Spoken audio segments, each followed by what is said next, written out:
Este es el cuarto y último vídeo que dedicamos en mi canal de YouTube a criticar las ideas metafísicas del doctor y cirujano jubilado español Manuel Sansegarra sobre la vida después de la muerte y la existencia de una supuesta, según él, supraconciencia cuántica. Abajo en la descripción del vídeo te dejo los 3 anteriores y este es el vídeo de conclusión de esa crítica. Una crítica filosófica hecha desde el materialismo político, que es la filosofía que seguimos en este canal de YouTube, en las vanguardias socialistas iberófonas, que te dejo abajo en la descripción lo que son, y en el Instituto Beatriz Galindo de la Latina a través de nuestro curso de experto universitario en materialismo político impartido por Mariano Utín, el médico argentino Mariano Utín, de Vanguardia Argentina para la Liberación y un servidor.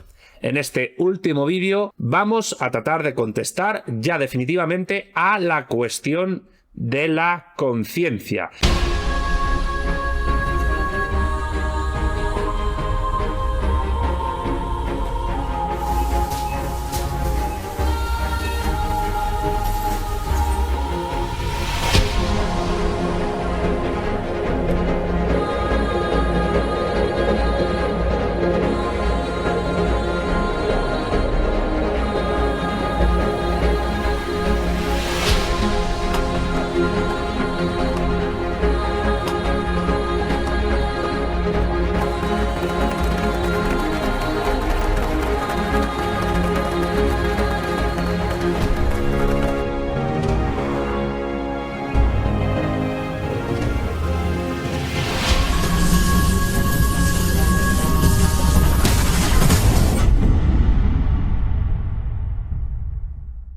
Y particularmente lo vamos a hacer siguiendo el último fragmento con el cual acabamos el tercer vídeo, que es este.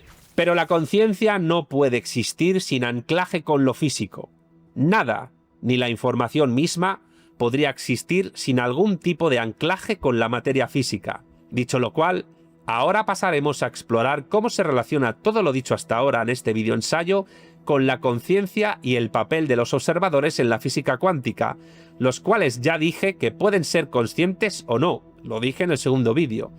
Una roca estelar también constaría como un observador. Pero insisto, partiendo de todo lo dicho hasta ahora, vamos a tratar de explicar esto sin caer en la pseudociencia New Age ni en el misticismo cuántico. Vamos a tratar de ceñirnos a la evidencia científica, a la física teórica y a la filosofía materialista, particularmente a la ontología y la gnoseología del materialismo político. Por tanto, en este último vídeo conclusivo vamos a responder a la gran pregunta que trata de responder infructuosamente y equivocadamente Manuel Sansegarra, que es el destino final de nuestra conciencia al morir. Comenzamos y por tanto finalizamos. Vamos allá. Este cuarto vídeo es la parte ontológicamente más importante de todo nuestro vídeo ensayo crítico, con el cual iniciamos una nueva sección en el canal llamada Pensar es pensar a la contra. Pues lo que estamos haciendo es pensar a la contra de Manuel Sansegarra y sus acólitos. Este cuarto vídeo es la conclusión lógica y esencial de los 3 anteriores. Vamos ahora a explorar el entretejimiento entre la mecánica cuántica, la conciencia, la información, la entropía y las cuestiones ontológicas y gnoseológicas, manteniendo el rigor filosófico materialista basado en la evidencia científica, tal y como hicimos en los 3 vídeos anteriores. Hasta ahora hemos dicho que la entropía describe el aumento del desorden en un sistema aislado. Hemos dicho también que la negentropía reflejaría el orden local, pero siempre a costa de un aumento de entropía en su entorno.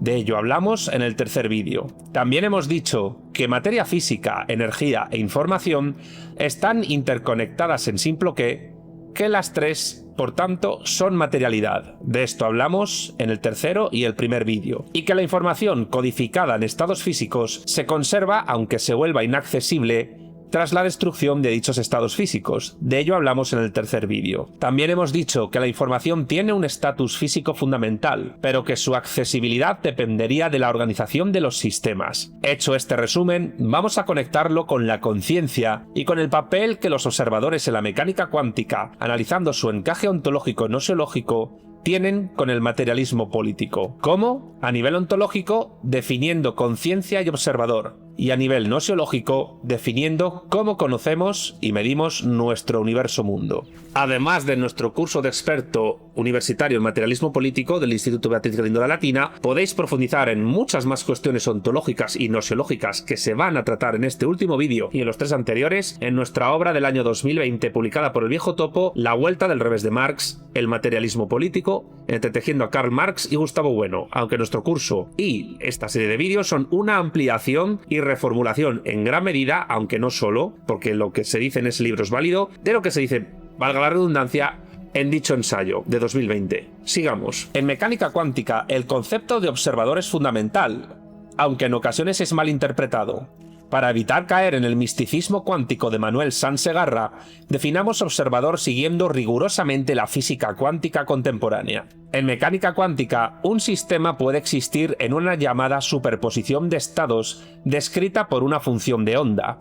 Cuando se realiza una medición, la función de onda colapsaría, entre comillas, a un estado definido en un proceso conocido como problema de la medición. El observador aquí no implicaría un ser consciente, sino cualquier sistema físico que interactúe con el sistema cuántico y registre información sobre él. Ejemplos de esto serían un detector de partículas o una cámara que registrase un evento cuántico. Ambos serían observadores. El colapso de la función de onda no requiere conciencia. Por tanto, como dijimos en el tercer vídeo, Dios sobra aquí. Se trata de un fenómeno físico dado cuando un sistema cuántico interactúa con un sistema macroscópico, como lo sería un instrumento de medición, provocando con ello decoherencia. Esta decoherencia explicaría el por qué, tras dicha interacción, el sistema parecería estar en un estado definido. Así, las superposiciones cuánticas se volverían indetectables debido a la interferencia con el entorno. La cuestión es que el observador cuántico consciente es un mito oscuro y confuso en el que cae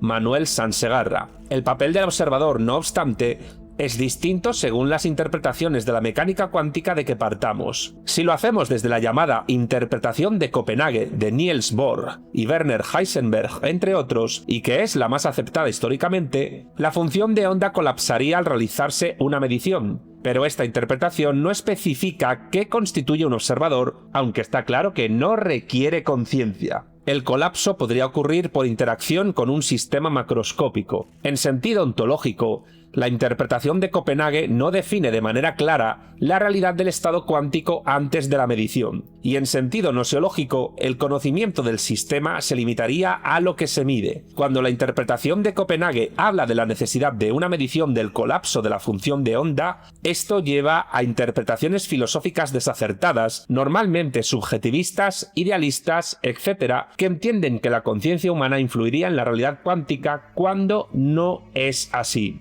Los experimentos sobre este campo muestran que el colapso ocurriría cuando un sistema cuántico interactuase con un dispositivo de medición, sea este de fotones, un detector, entre otros, y no cuando un ser humano lo perciba subjetualmente. En el famoso experimento de doble rendija, el patrón de interferencia desaparecería al detectar partículas, incluso si el detector no estuviese conectado a un observador humano. Por eso, la conciencia no es un factor en las ecuaciones cuánticas y el observador consciente, insistimos, es un mito oscuro y confuso. Las ecuaciones de Schrödinger o Dirac, ya clásicas en física cuántica, no mencionan la conciencia ni la necesitan. El término observador se refiere a cualquier interacción física que correlacione el sistema cuántico con un entorno macroscópico, como si de un instrumento se tratase. La interactuación del sistema cuántico con su entorno, que explica el colapso aparente sin invocar conciencia, es un proceso físico conocido como decoherencia cuántica. Es el paso de un estado cuántico a un estado físico propio de la mecánica clásica. La decoherencia es un colapso aparente. En sentido ontológico, aquí los estados cuánticos son reales, aunque su superposición se vuelve indetectable tras la decoherencia. En sentido noseológico, la medición es un proceso físico objetivo y concreto.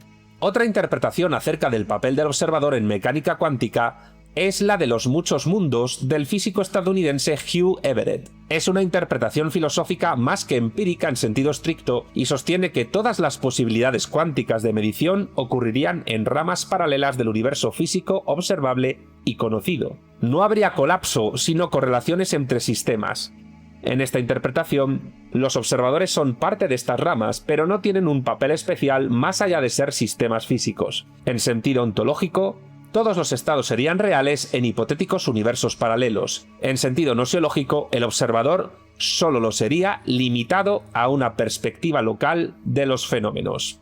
Otra interpretación sería la de las teorías objetivas, como la teoría GRW, llamada así por las siglas de los apellidos de los italianos Giancarlo Girardi, Alberto Rimini y Tullio Weber. Según esta teoría del colapso objetivo de la función de onda de una superposición de estados en mecánica cuántica, dicho colapso ocurriría sin necesidad de observadores, debido a procesos físicos intrínsecos a esos fenómenos. En sentido ontológico, se afirmaría que el colapso objetivo de la función de onda de una superposición de estados en mecánica cuántica sería un fenómeno objetivo espontáneo, y en sentido nosiológico, el conocimiento de dicho colapso se derivaría de las mediciones del mismo, pero no dependería de conciencia alguna.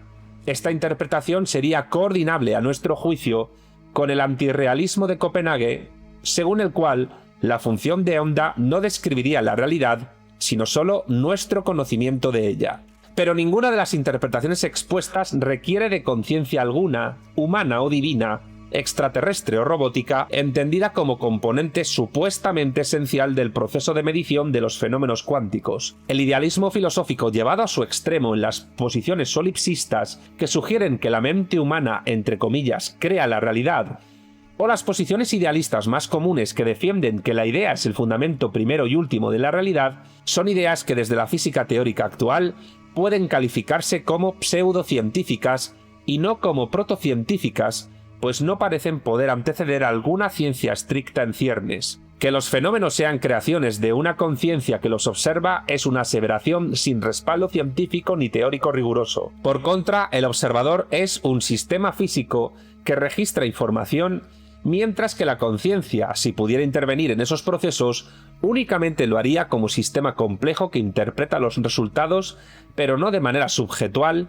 sino partiendo de las ciencias físicas para hacerlo. Quizás el utilizar la palabra observador aquí genere confusión, eso lo podemos admitir. Ahora bien, si analizamos la conciencia como problema filosófico y no como cuestión física, de momento lo que podemos decir es que habría dos posturas al respecto.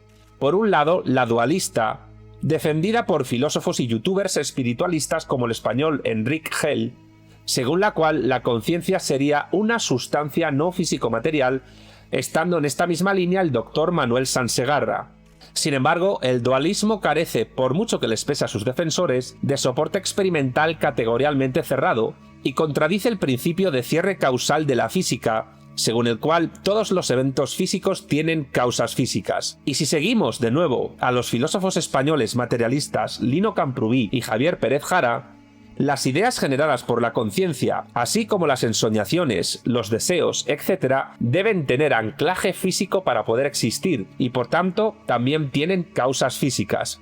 Por ello, el dualismo defiende que hay causas no físicas para eventos físicos, mientras que el materialismo no puede sostener esta posición de ninguna manera, porque es metafísica en el peor sentido de la palabra. Por otro lado, el fisicalismo afirmaría que la conciencia emerge de procesos cerebrales, tanto neuronales como cuánticos y físico-clásicos, no habiendo hoy por hoy evidencia de que afecte a sistemas cuánticos a escala macroscópica. El materialismo político sería solidario de esta posición, en tanto que defiende que es imposible cualquier tipo de conciencia incorpórea, que es lo mismo que decir que es imposible cualquier tipo de vida incorpórea. La vida orgánica también tiene anclaje con fenómenos físicos, tanto clásicos como cuánticos, pero de aquí no se infiere que nuestra conciencia sobreviva a nivel cuántico fuera de un cuerpo físico orgánico, ni tampoco se infiere de esto que la información que queda tras la descomposición de un ser humano orgánico sea en sí una conciencia. La conciencia humana no existe ni puede existir fuera del cuerpo orgánico, y si fuera posible desencriptar la información que queda tras la muerte de una persona, como tratamos en el tercer vídeo de esta serie, la misma no sería conciencia en sentido estricto. Si en el futuro fuese posible desencriptar la información, lo sería en tanto que esa información fuese material y física o tuviera al menos anclaje con lo físico, aún en planos físicos de dimensiones con los cuales hoy no podemos operar y que no podemos comprender y que quizás nunca logremos entender. Pero aquí ya entramos en terrenos cercanos a la metafísica y al misticismo cuántico. Lo único que podemos decir es que toda conciencia ha de ser corpórea para existir, aun cuando esa corporeidad pueda no ser comprendida desde el mundo solidario de nuestras conciencias humanas. Y toda conciencia, aun las más complejas y avanzadas que podamos imaginar, además de corpóreas, han de ser necesariamente finitas y limitadas, siendo incapaces de tener un conocimiento infinito. En el muy hipotético caso, no demostrado empíricamente, de que la información desconectada de lo orgánico pueda organizarse como conciencia, ésta seguiría necesitando de manera sustancial hacerlo en un cuerpo físico, aunque éste sea incomprensible desde nuestros parámetros tecnocientíficos actuales. Solo admitiendo esta remota posibilidad filosófica, podríamos evitar caer en el espiritualismo, manteniéndonos en el plano ontológico y gnoseológico estricto de la materialidad. Y aún así, dicha conciencia hipotética tampoco sería necesaria para comprender y medir fenómenos cuánticos. Y esto último que he dicho es fundamental. 1. Toda conciencia necesariamente tiene que ser corpórea. Y 2. Los fenómenos cuánticos no necesitan desarrollarse mediante o a través de la intersección y la observación de un observador consciente. La inmensa mayoría de observadores en física cuántica no son conscientes. Sigamos. Es aquí cuando entramos en la parte en que analizamos las conexiones entre la conciencia, la entropía y la información, que es el punto más débil del argumentario de Sansegarra y su pseudoidea de la supraconciencia cuántica. ¿Existe un vínculo ontológico entre conciencia e información cuántica? Pues vamos a tratar de responder a esto desde nuestro materialismo político. Vamos allá. Desde una perspectiva estrictamente científica, la conciencia es un fenómeno emergente asociado con sistemas biológicos complejos como el cerebro humano. Se podría decir que la conciencia es un sistema físico. Aunque no entendamos completamente cómo surge, lo que supone el llamado problema difícil de la conciencia, esto es, la explicación de cómo a partir de procesos físicos en el cerebro surgen estados mentales conscientes, así como la sensación de ver, escuchar o sentir, sin embargo, es posible analizarlo en términos físicos. El cerebro es un sistema físico que procesa información, la cual es material, manteniendo un grado alto de negentropía u orden interno mediante el consumo de energía, lo que permite la formación de estados conscientes como el pensamiento o la percepción. La conciencia, para existir, depende de la información integrada, a juicio del médico, psiquiatra y neurocientífico italo-estadounidense Giulio Tononi. Este científico sostiene que la conciencia corresponde a la capacidad de un sistema para integrar información de manera unificada y diferenciada. Un cerebro consciente tiene una medida de integración de información llamada alta phi que lo distingue de sistemas menos organizados. Partiendo de la segunda ley de la termodinámica, podemos decir que la conciencia requiere un entorno de baja entropía para existir, pues depende de estructuras biológicas, es decir, orgánicas, altamente organizadas. O lo que es lo mismo, de sistemas orgánicos en terminología de Gustavo Bueno. En teoría, a medida que la entropía de nuestro universo físico aumentase hacia la llamada muerte térmica, como analizamos en los 3 vídeos anteriores, los sistemas capaces de sostener conciencia como nosotros, organismos vivos, dejarían de ser viables, pues no habría gradientes de energía para mantener la negentropía necesaria. Es en este punto en que podemos relacionar la conciencia y el observador con lo que hasta ahora se sabe en mecánica cuántica. Aunque la conciencia no es necesaria para el colapso de la función de onda, como dijimos antes en este vídeo, aquella puede desempeñar un papel en la interpretación de los resultados de las mediciones. Las consecuencias gnoseológicas de esto serían que la conciencia permitiría a los seres humanos construir modelos del universo físico basados en mediciones cuánticas. Eso sí, con el desarrollo actual de la mecánica cuántica y no antes del mismo. Un físico cuántico consciente, por ejemplo, interpretaría los datos de un experimento para inferir las propiedades de un sistema. No obstante, este proceso sería secundario al acto físico de la medición, que podría realizarse sin intervención consciente mediante un detector automático. Las consecuencias ontológicas de esta relación serían que la conciencia, en tanto que fenómeno emergente, no pareciera tener un estatus fundamental en la realidad cuántica, al contrario de lo que afirma Sansegarra, aunque sí lo tenga a nivel ontológico en un materialismo pluralista como el nuestro. Pues la conciencia sería el producto de sistemas complejos y no una entidad que cause fenómenos cuánticos. Ni tampoco sería un fenómeno cuántico que cause sistemas complejos. La información que quede en el universo mundo tras nuestra muerte no sería una conciencia, sino algo más simple, que sí existiría, pero no tendría, valga la redundancia, conciencia de ello.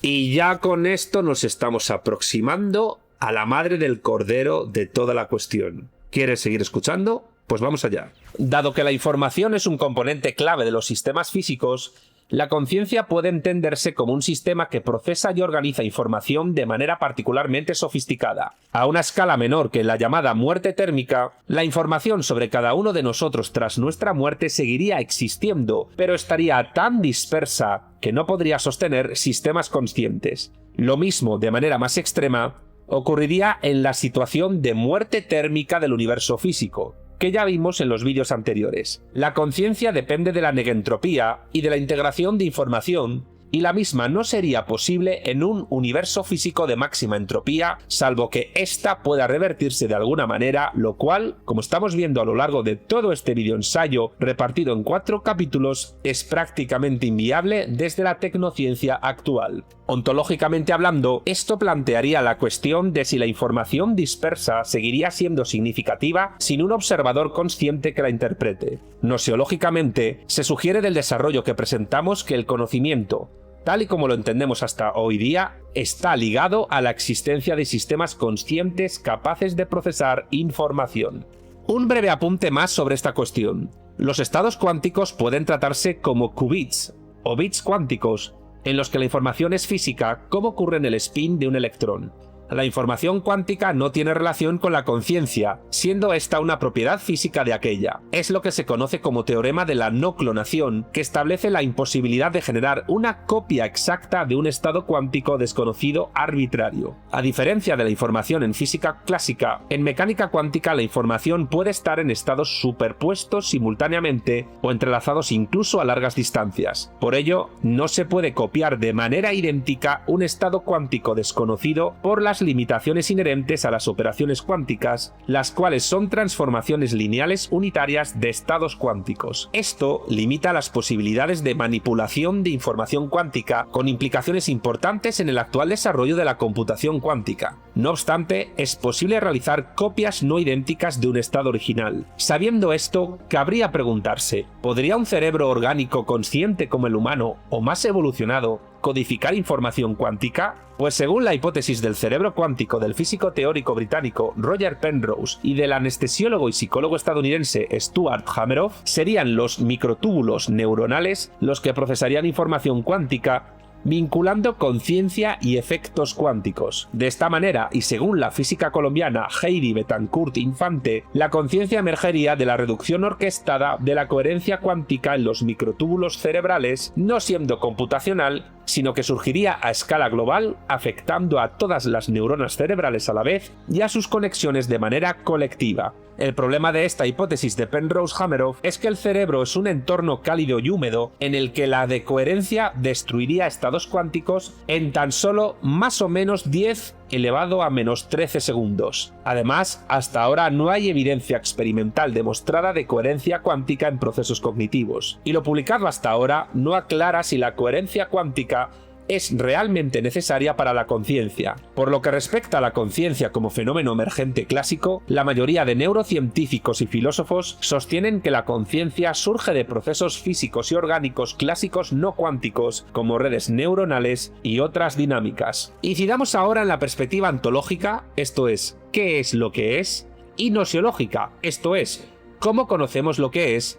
tanto de la conciencia como del conocimiento. ¿Cuál es la naturaleza de la conciencia y de la información? Pues desde el materialismo político que manejamos en este canal, la conciencia es un fenómeno emergente de procesos físicos en el cerebro. No tiene un estatus ontológico fundamental en mecánica cuántica, aun cuando su capacidad para interpretar información la hace relevante en nuestra comprensión del universo-mundo a nivel ontológico. El panpsiquismo filosófico, que sostiene que todo sistema físico, desde personas orgánicas hasta cosas o estrellas, tienen conciencia o algo similar a ella, siendo entonces la conciencia una característica fundamental y omnipresente de la realidad, es marginal en física y no tiene respaldo experimental. La información, a diferencia de la conciencia, sí parece tener un estatus ontológico fundamental en el cosmos, ya que está codificada en los estados físicos del universo y es el anclaje de fenómenos tanto psicológicos, la dimensión de U2 de nuestro materialismo político, como lógico-abstractos, la dimensión de U3 de nuestro materialismo político, que insisto, explicamos en nuestro libro La Vuelta del Revés de Marx y en nuestro curso de experto universitario El materialismo político, impartido desde el Instituto Beatriz Galindo La Latina. Continuemos. Con todo ello, la información podría ser el elemento fundamental de DU4, de la cuarta dimensión en la ontología especial de nuestro materialismo político. Como también dijimos antes en este video ensayo, el principio holográfico y el límite de Bekenstein sugerirían que el universo podría describirse completamente en términos de información, la cual es relevante siempre que haya sistemas que la procesen como la conciencia. Y aquí llegamos a la conclusión contundente de todo. Aunque la vamos a decir, luego hay más cosas. Presta atención. La ontología de la física cuántica no requiere de observadores conscientes para que el universo exista, y esta idea es suficiente como para derribar la idea de supraconciencia cuántica del doctor Manuel Sanz Segarra. Los sistemas físicos evolucionan según leyes objetivas, y la de coherencia explicaría el comportamiento macroscópico sin apelar necesariamente a la conciencia. Dicho queda, pero no te vayas todavía, porque te puedo decir que lo más interesante del vídeo va a empezar ya mismo. Escucha. Por lo que se refiere a la gnoseología materialista que seguimos, en física cuántica el conocimiento está limitado por procesos de medición. Es imposible desde nuestra tecnociencia actual tener acceso a los estados cuánticos en superposición directamente. Solo podemos observar sus resultados tras el colapso o la decoherencia de los sistemas. Esto reflejaría un límite gnoseológico claro, pues nuestro conocimiento del universo-mundo está mediado siempre por las interacciones físicas que registramos, y por eso fenómenos psicológicos de U2, lógico-abstractos de U3 o de información de U4 no pueden ser conocidos sin anclaje de los mismos con fenómenos físicos de U1. La conciencia permite interpretar y dar significado a las mediciones, pero no es un prerequisito para que éstas ocurran. A nivel gnoseológico, la conciencia es un filtro que organiza la información, pero la realidad no depende de ella para funcionar. Pensar lo contrario es idealismo filosófico. Estas cuestiones son fundamentales para entender los límites del conocimiento cuántico. En el caso de un universo físico de máxima entropía, esto es, de muerte térmica, no habría, como hemos repetido ya muchas veces en los vídeos anteriores y también en este, observadores conscientes ni sistemas capaces de procesar información de manera significativa. Esto implicaría un límite gnoseológico absoluto, a saber, que el conocimiento tecnocientífico, aunque persistiese la información, desaparecería. ¿Y hasta qué punto la información es fundamental en el cosmos? Y nosotros entendemos cosmos no como universo físico observable y conocido, sino como la totalidad de la realidad, es decir, todo lo que ha habido, hay y habrá, más allá del universo físico observable y conocido. Esta pregunta es importante, vamos a contestarla. Algunos físicos, como el serbo-británico Vlatko Vedral o el ya mencionado físico teórico estadounidense John Archibald Wheeler, sostienen que el universo físico es una red de información en el que las partículas y los campos son representaciones secundarias.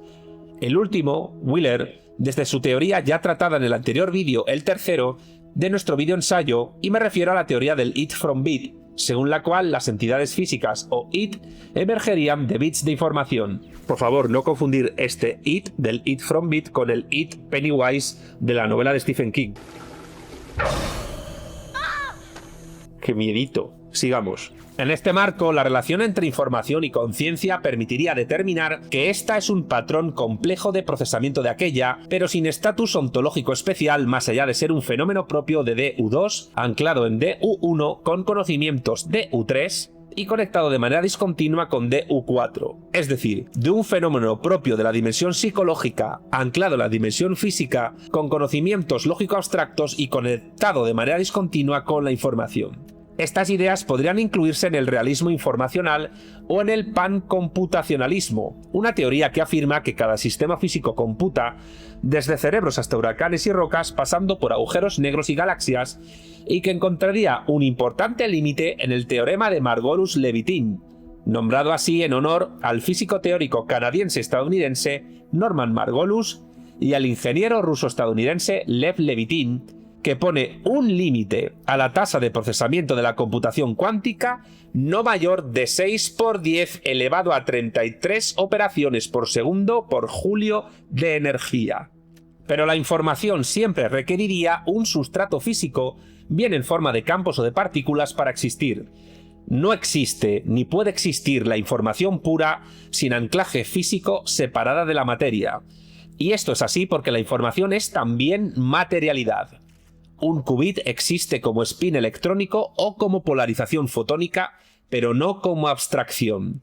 Sabiendo todo esto, podemos determinar los límites gnoseológicos del conocimiento humano partiendo de lo tratado hasta ahora en este vídeo y en los anteriores. Según el principio de incertidumbre postulado por el físico alemán y premio Nobel Werner Heisenberg, la incertidumbre cuántica no implicaría que la conciencia afecte la realidad, sino que por el contrario habría límites intrínsecos a lo que podemos medir de manera simultánea, esto es, la posición y el momento de cada partícula. La función de onda describiría nuestro conocimiento limitado y no una suerte de verdad velada, según la física teórica alemana Sabien Hossenfelder. La mecánica cuántica reforzaría la idea de que nuestra percepción de lo real estaría mediado por estructuras cognitivas psicológicas de U2 y herramientas matemáticas lógico-abstractas de U3 con anclaje en lo físico de U1.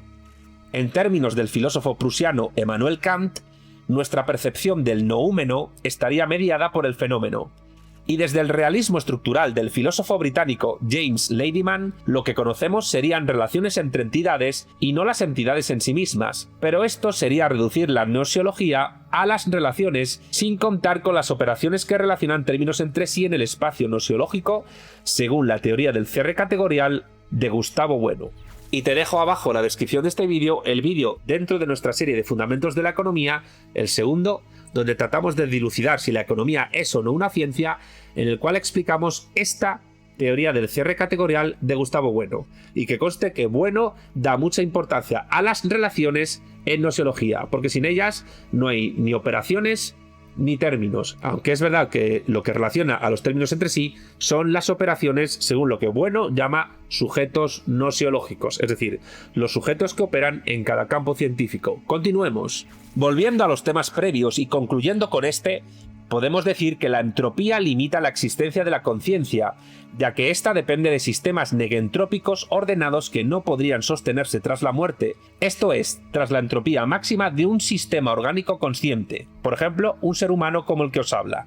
La negentropía sería esencial para la conciencia, pues permitiría la organización de sistemas complejos como el cerebro y la información sería el sustrato material que procesaría la conciencia. Aunque la información se conservase en el cosmos, en el universo mundo su dispersión en un estado de máxima entropía haría que, partiendo de nuestros actuales conocimientos tecnocientíficos, la conciencia y el conocimiento serían inviables. En mecánica cuántica, el observador sería todo sistema físico que registrase información, el cual no requiere de conciencia para hacerlo. Lo hemos dicho en vídeos anteriores, lo hemos dicho en este, y hay que machacar esta idea. Además, la conciencia humana desempeñaría un papel que a la hora de interpretar los datos y construir modelos del universo mundo, no sería requisito obligado para la existencia de dicha información.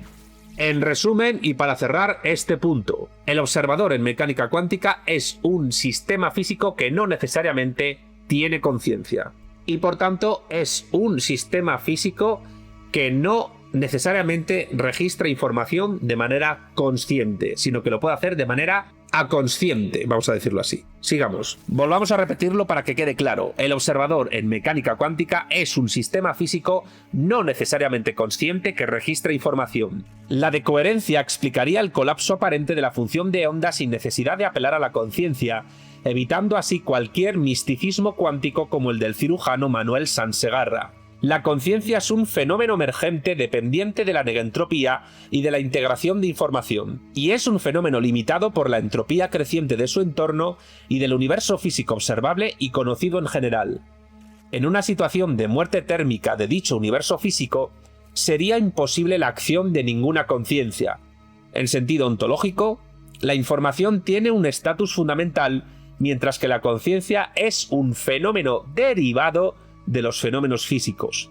La información, insistimos, persistiría incluso en un universo físico de máxima entropía, pero sin sistemas que la procesen sería irrelevante. En sentido nosiológico, el conocimiento está mediado por las mediciones y por la capacidad de la conciencia para interpretarlas. Es imposible un universo activo sin muerte térmica que carezca de observadores, pero incluso en uno hipotético sin ellos, la información seguiría existiendo, aunque no habría conocimiento en el sentido humano que nosotros entendemos. La conciencia y los observadores, en definitiva, no tendrían un papel fundamental en la ontología de la mecánica cuántica, pero serían cruciales en su noseología al permitirnos comprender el universo físico observable y conocido. Su relación con la entropía de información subrayaría que son fenómenos, eso sí, transitorios condenados a desaparecer, aun cuando la información material perdure en un estado inaccesible para nuestra tecnociencia. En conclusión, los observadores son sistemas físicos,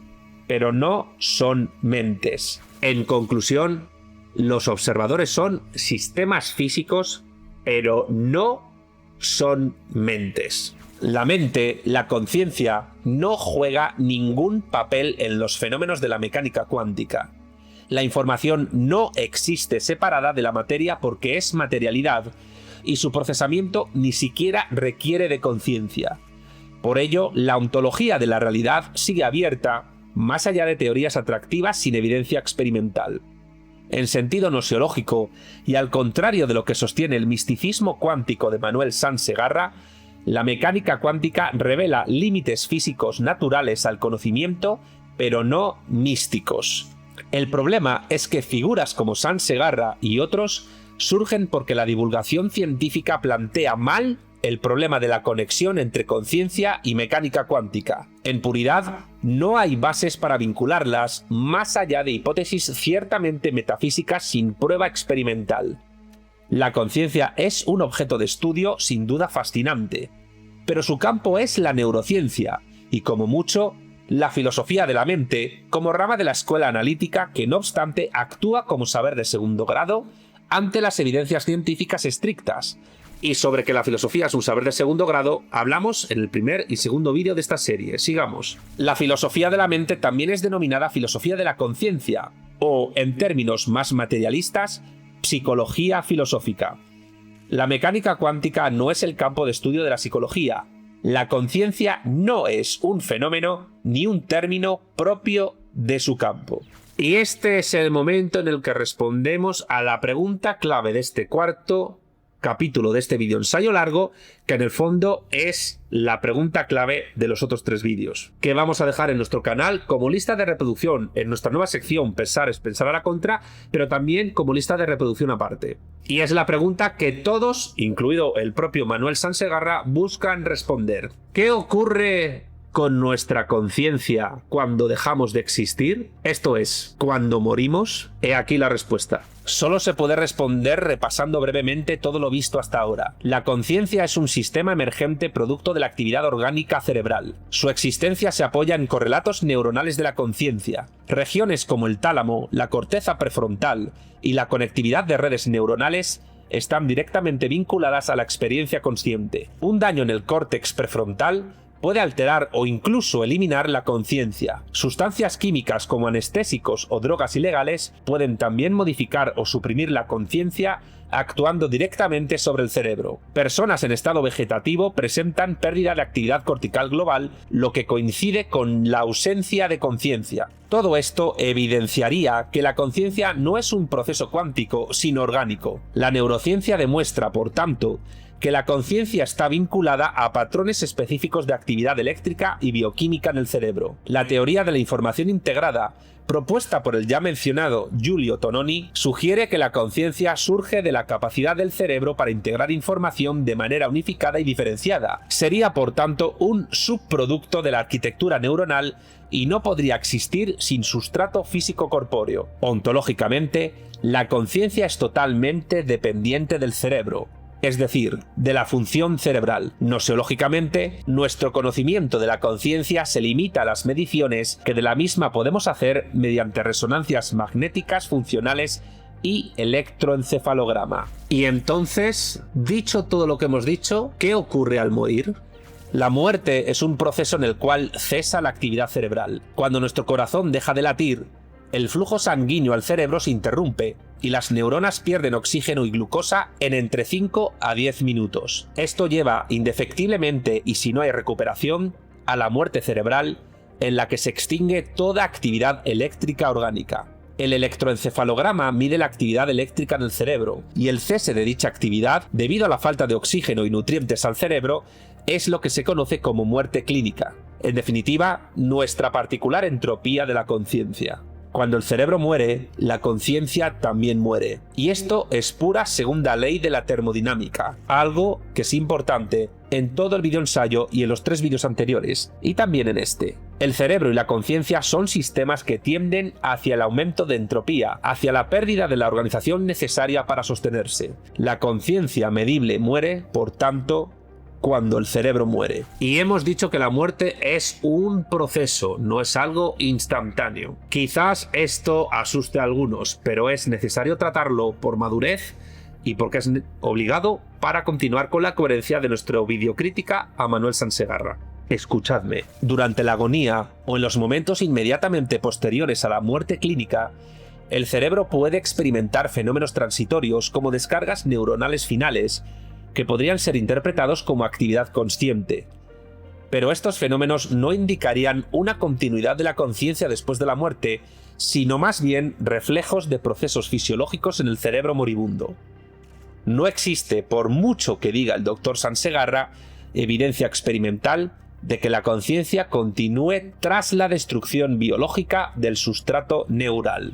Entonces se preguntará alguno, ¿qué es lo que ocurre en las llamadas experiencias cercanas a la muerte, o ECM, que son la base empírica sobre la cual el doctor Manuel Sansegarra construye todo su edificio New Age místico-filosófico de la supraconciencia cuántica y de que la muerte no existe y que hay vida después de la muerte? Pido discreción a partir de ahora sobre todo lo que vais a escuchar. Vamos allá. Las experiencias cercanas a la muerte, o ECM, se reportan como experiencias vividas durante episodios cercanos a la muerte, entre los que se suelen citar salidas del cuerpo orgánico o ver luces en forma de túnel, algo esto último explicable por el desenfoque de luz que ocurre al morir o en ocasiones en un desmayo. Investigaciones como las del médico y docente de la Universidad Estatal de Nueva York, el estadounidense Sam Parnia, mostrarían que el 15% de los pacientes estudiados por él con paro cardíaco describirían estas experiencias cercanas a la muerte. Pero por un lado, muchas se pueden explicar por meros procesos fisiológicos, como la intrusión de estados de sueño REM, similar a la vigilia, y en la que se tienen los sueños más vívidos, o la liberación de neurotransmisores. Y por otro lado, se trata realmente de un porcentaje muy pequeño de pacientes, por lo que la mayoría, el 85%, no tiene experiencias cercanas a la muerte de ningún tipo. Simplemente, su conciencia deja de ser. Pero de esto no se habla en los ambientes en que se mueve Sansegarra. Tras la muerte es imposible medir la conciencia, de igual manera en que no se puede medir la información que queda de nosotros tras la muerte porque no tenemos acceso a ella. Y como ya dije antes en este video ensayo, dicha información no podemos afirmarla como una conciencia.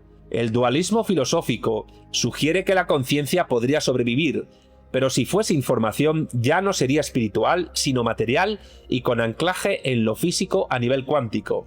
Pero lo cuántico no necesita de la conciencia para desarrollarse, por lo que el dualismo filosófico de, entre otros, Enrique Hell, cae en la metafísica mezcla de espiritualismo con idealismo. Las experiencias cercanas a la muerte no son más que reportes de personas que han estado al borde de la muerte, normalmente por paro cardíaco, pues no se suelen reportar experiencias cercanas a la muerte en otro tipo de experiencias sin paro cardíaco y han sido reanimadas. Esto es fundamental para entender este tipo de experiencias, pues dichas experiencias incluyen vivencias de todo tipo. Ya hemos mencionado dos, como salidas del cuerpo orgánico, viajes por un túnel hacia una brillante luz, pero también hay que mencionar a otras, como, y esta es una de las que más esperanza genera en la gente, reencontrarse con seres queridos fallecidos, revivir recuerdos de la vida del sujeto o sentir una profunda euforia y paz, entre otros. Este tipo de experiencias cercanas a la muerte se han reportado no solo en medicina, sino también a nivel antropológico, en numerosísimas culturas del planeta desde hace milenios más o menos complejas. Hay que admitir, y aquí tiene razón San Segarra, que muchas de estas experiencias son consistentes y coherentes en muchos aspectos. Pero, ¿de ahí se ha de inferir que son algo más que mera actividad cerebral? Veámoslo. El ya mencionado Sam Parnia es director de los programas AWARE 1 y 2, en que ha analizado experiencias cercanas a la muerte en pacientes reanimados.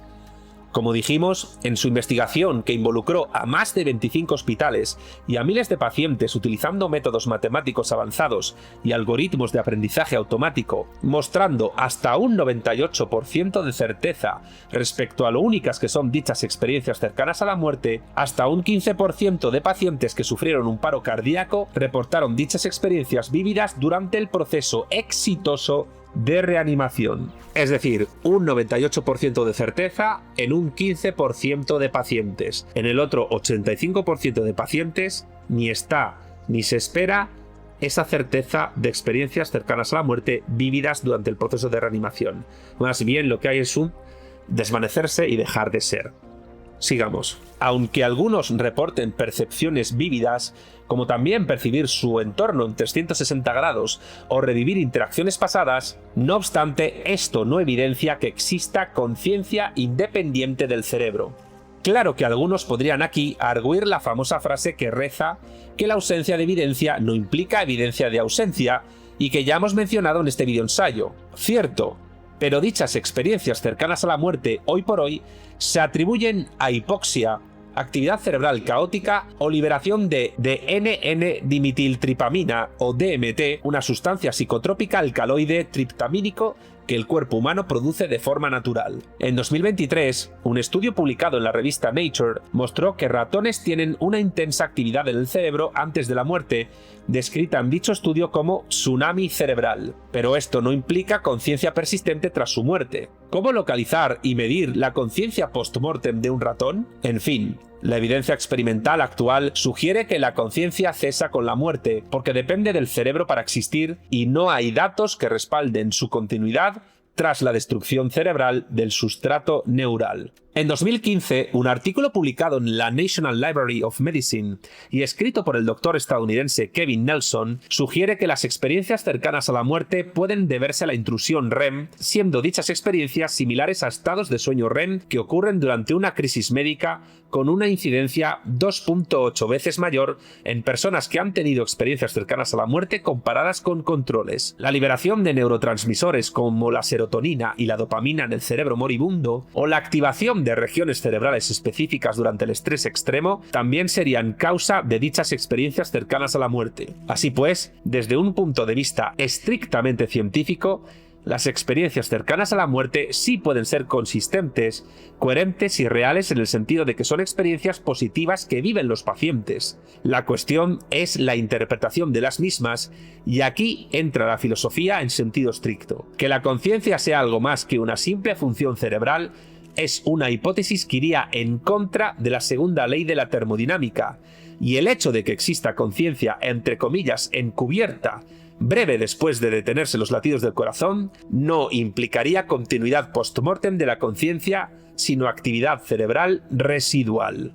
Desde la filosofía, La pregunta sobre qué ocurre con la conciencia después de la muerte puede responderse desde la ontología, es decir, preguntarse por la naturaleza del ser, y desde la gnoseología, es decir, preguntarse por la naturaleza del conocimiento.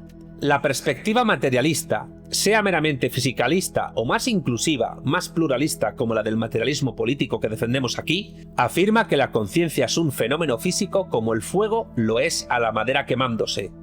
Al dejar de funcionar el cerebro, la conciencia se extingue, no así la información generada por ella, la cual no es ni puede ser conciencia en sí misma porque no se desarrolla desde un sistema físico eléctrico orgánico. La perspectiva dualista cartesiana entiende que la conciencia es una sustancia no física, llamada alma. El filósofo francés René Descartes partía aquí de un pensamiento claramente cristiano que en realidad es común a todo espiritualismo religioso. El dualismo entiende que el alma interactúa con el cerebro, pero sin embargo no existe mecanismo conocido en el que lo no físico interactúe con lo físico, suponiendo este un problema ontológico y gnoseológico sin resolución.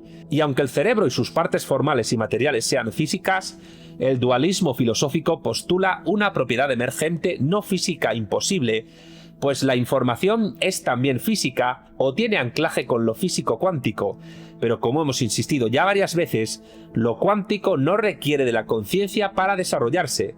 Es más, es ajeno a ella, y lo psicológico y lo lógico abstracto también requieren de anclaje con lo físico para existir, y por tanto para que operemos con ello. El problema del dualismo es que es un espiritualismo, y cree, es decir, tiene fe en la existencia de cosas inmateriales porque reduce lo material a lo físico corpóreo, es decir, a lo que puede, entre comillas, tocar.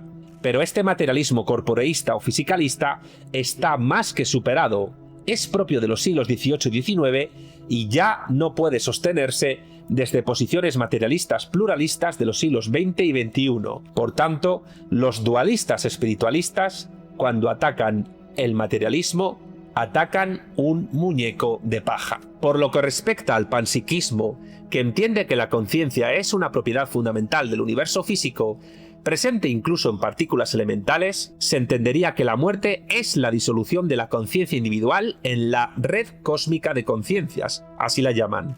El problema de esta posición es que es incapaz de explicar cómo emerge la conciencia subjetual, personal de cada uno, a partir de partículas subatómicas no conscientes. Por lo que respecta a la posición de Manuel Sansegarra, que no es otra que el monismo cosmopsiquista según el cual la conciencia humana es un fragmento de un todo único, de una mente cósmica de la que forma parte el universo físico mismo, es una posición que defendería que la muerte sería una reintegración a ese entendimiento agente universal panteísta del cual hablamos en el primer vídeo.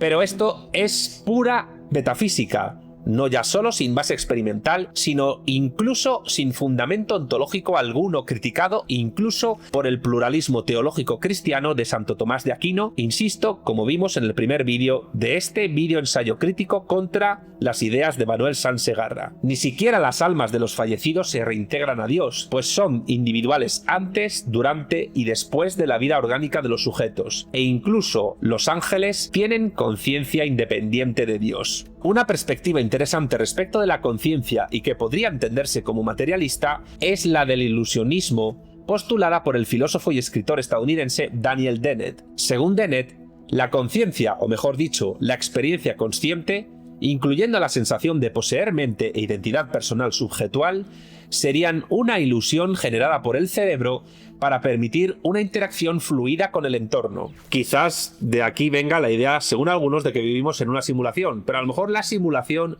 partiendo de Dennett, cuidado, no está producida por un superordenador o una red de ordenadores, sino por nuestra propia mente. Continuemos. La conciencia, según Dennett, por tanto, sería una simplificación de la realidad que el cerebro utilizaría para funcionar eficazmente en el entorno del organismo humano, distribuida en diversos procesos cerebrales que generarían un yo, entendido por Dennett, como ficción psicológica que no reflejaría en verdad la realidad neuronal. Así, por analogía, la conciencia sería como la interfaz gráfica de un ordenador o computadora que nos hace creer que controlamos nuestro PC. La ilusión de la conciencia no sería una mentira, sino una apariencia real, funcional, que nos permite experimentar de forma significativa con nuestro universo mundo. Y sobre la diferencia entre apariencia y mentira, os recomiendo leer uno de los mejores libros de Gustavo Bueno, Televisión, Apariencia y Verdad.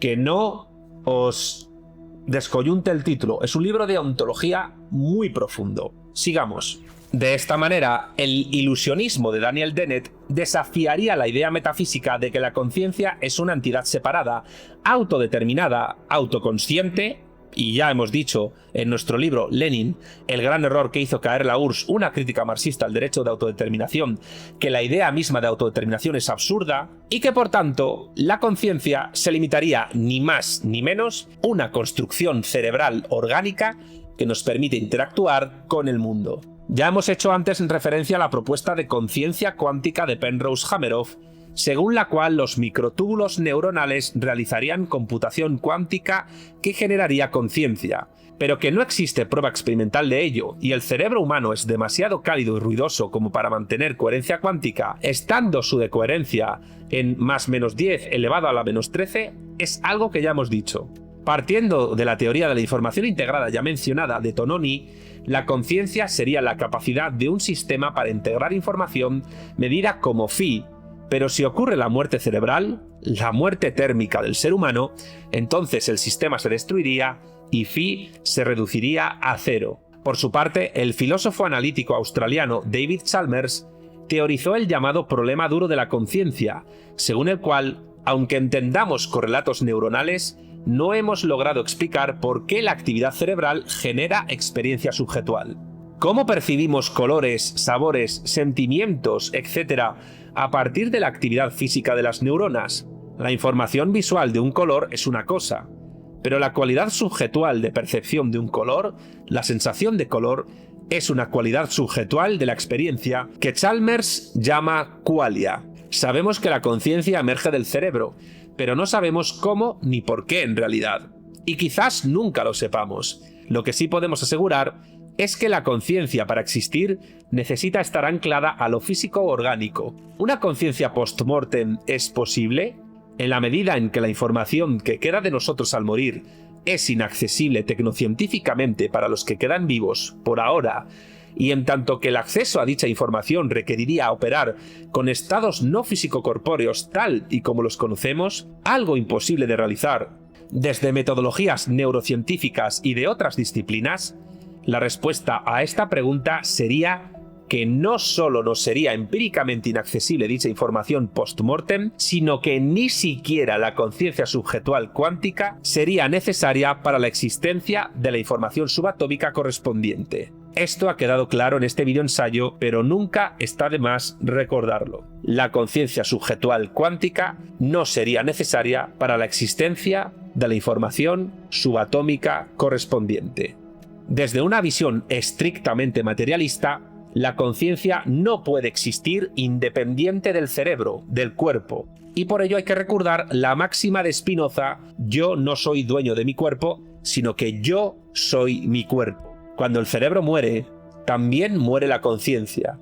Lo que queda, la información post-mortem, no es ni puede ser conciencia, y no es observable ni medible. En el contexto de la muerte, el cerebro pierde su negentropía necesaria para sostener la conciencia, porque ha llegado a su entropía máxima. La conciencia cesa con el cese de la vida. Aunque la información se conserva en el universo mundo ocupando un espacio pero siendo de alguna manera intemporal, es decir, DU4 desde nuestra ontología especial del materialismo político, lo hace dispersándose sin capacidad de sostenerse como conciencia al carecer del sustrato físico cerebral. Las experiencias cercanas a la muerte, ¿qué serían entonces? Solo momentos de alta integración de información en un cerebro moribundo que sin embargo no indicarían continuidad post-mortem de dicha alta integración en forma de conciencia.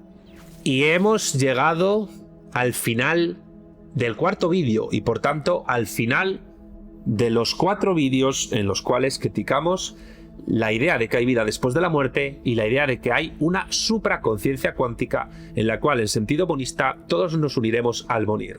Vamos con las conclusiones finales. En conclusión final, la muerte es un estado irreversible que no permite la observación directa de ninguna conciencia post-mortem. Desde nuestra tecnociencia actual, no se puede definir la información que queda de nosotros a nivel cuántico como conciencia, pues en los fenómenos cuánticos la conciencia ni está, ni se la espera, ni a nivel de microconciencia, como dice el panpsiquismo, ni de supraconciencia a lo Manuel Sansegarra. La información ha de tener anclaje físico para existir, porque ocupa un espacio pero no dura un tiempo, sino que es permanente. Solo que debido a la segunda ley de la termodinámica, y al menos desde la perspectiva antrópica de la física teórica y de la cosmología actuales, la dispersión de la información va a la par del aumento de la entropía. La formación de conciencia requeriría, a su vez, de la producción de sistemas físicos llamados cerebros, es decir, cuerpos, con capacidad de procesar información de manera coherente y continuada, pues es imposible un cerebro sin cuerpo. Pero la cantidad de negentropía necesaria para formar dichas conciencias requeriría producir cuerpos físicos con capacidad de pensar, y no hay garantía de que dichos cuerpos puedan formarse en todo momento y en todo lugar del cosmos. ¿Podrían formarse o reformarse dichos cuerpos orgánicos con sus cerebros y conciencias mediante la reversión de la entropía, como aspiraba, al menos literariamente, Isaac Asimov en el grandioso relato de ciencia ficción La última pregunta? La cantidad de materia, energía e información procesada para ello requeriría un conocimiento infinito imposible, como dijimos en el tercer vídeo, pues no hay conciencia con conocimiento infinito ni puede haberla. Eso sería monismo, pues monista es la idea de Dios. Y si se reconstruyeran dichas conciencias a partir de la reversión de la entropía, las mismas no serían conscientes de haber muerto, y la reversión debería ser, de alguna manera, ajena a la flecha del tiempo en que nos movemos nosotros, las conciencias humanas. Podrían hipotéticamente reconstruirse copias no exactas, porque la dispersión de materia, energía e información haría imposible la recomposición del universo físico a cualquier estado anterior. Manuel Sansegarra quizás se mienta a sí mismo esperanzado por sus hallazgos médicos. No los negamos como tales, pero al pretender explicarlos desde disciplinas que no conoce y que le superan como la mecánica cuántica, acaba cayendo en un misticismo cuántico de cuño monista, solidario de la idea espiritualista medieval del entendimiento agente universal del musulmán Averroes, basada en Aristóteles, tal y como dijimos en nuestro primer vídeo. Una idea mucho más antigua de lo que quizás Sansegarra suponga, pero que se vende bien a personas que tienen la esperanza de reencontrarse con sus seres queridos.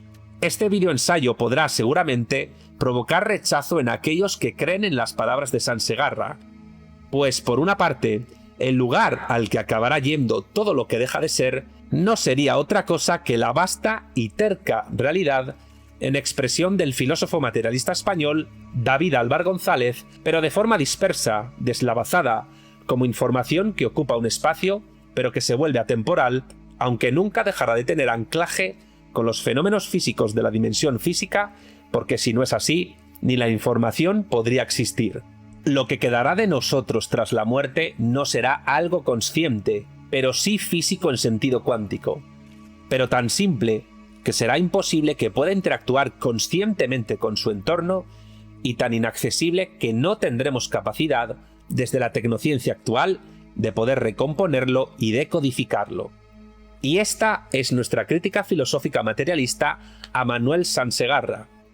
A todos los que han seguido esta serie de vídeos en esta nueva sección de mi canal de YouTube, gracias.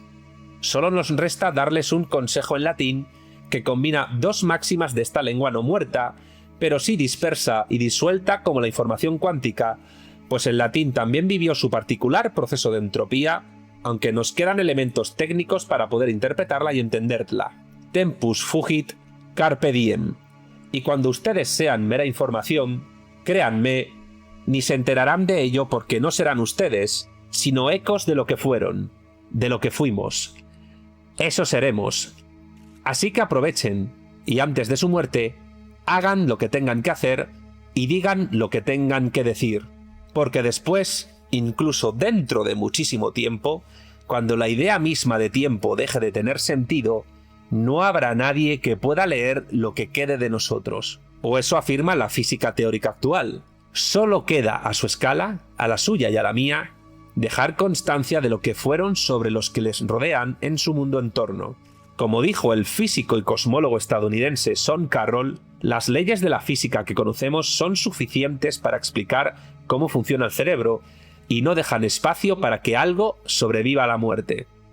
Y la información que quede de nosotros no seremos nosotros sobreviviendo a la muerte. Será lo que, a nivel cuántico, quede de lo que fuimos nosotros y de lo que fueron nuestros seres queridos que ya se marcharon y de todos aquellos que ya murieron. Y será lo que quede de todos los que vendrán, así como de todo aquello que nos rodea. Nuestros libros, nuestras casas, nuestras naciones e imperios, nuestro planeta, nuestro sol, nuestro universo físico observable y conocido, y salvo que la entropía en nuestro universo físico sea solo aplicable al mismo, tampoco eso garantiza la supervivencia no físico-corpórea de nuestra conciencia. Si pudiésemos manipular, entre comillas, a placer la información, el universo mundo que conocemos dejaría de tener sentido para nosotros. Otra idea del mismo debería ocupar su lugar, solidaria con una forma de conciencia en que lo espacial e intemporal, esto es, la información, pudiera ser comprendido, interpretado, reconstruido y transformado. Esta sería la única esperanza, si puede usarse este término, que nos quedaría para poder acceder a esa caja negra del cosmos, de la realidad, de todo lo que ha habido, hay y habrá, desde la cual cambiarlo todo de manera irreversible para el mundo solidario de nuestra conciencia, con todas las esperanzas y miedos que ello conllevaría, sería posible. Pero quizás nunca lo logremos. Quizás nos extingamos sin conseguirlo.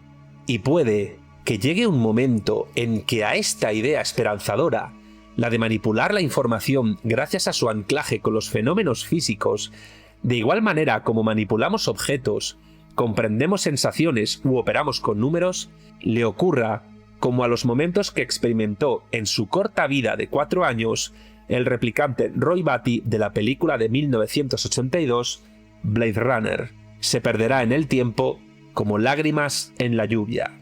Y se perderá hasta un punto en que la misma idea de tiempo pierda sentido.